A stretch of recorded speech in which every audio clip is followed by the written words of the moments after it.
And let me tell you one thing. The African continent has been traumatized and remains traumatized to date. Africans were enslaved. Africans were colonized. Africans claim that we gained our independence, but the neo-colonial project is alive and well. Speak to Ngugi wa Thiong'o, he'll tell you that our minds are still colonized.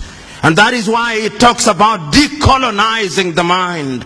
Because throughout the ages, the battle has always been the battle of the minds. That is where it is won and lost.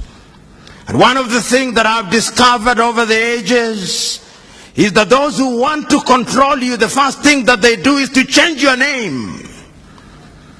Even God changes his name when he wants to deal with you. When you are Abraham, he makes you Abraham.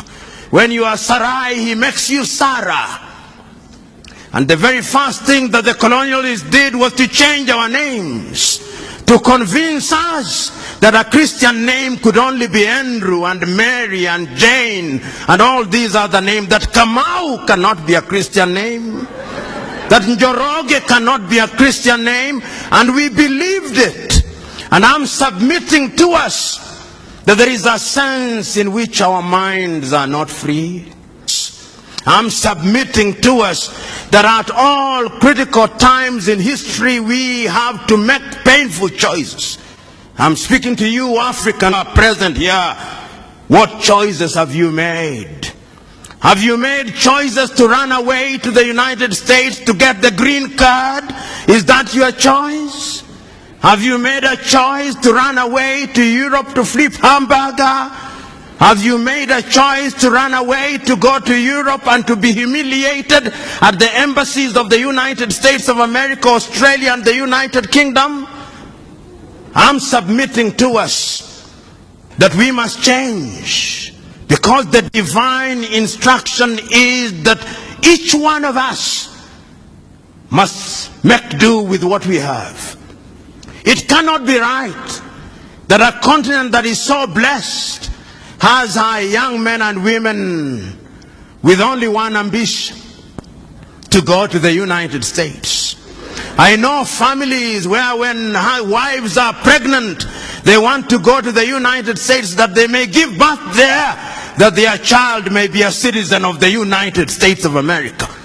The United States of America was not built by an army of angels. No, it was built by human beings. And I'm submitting to us that going forward, like Shadrach, Meshach, and Abednego, we must make a choice. And I'm submitting to us that we must change now.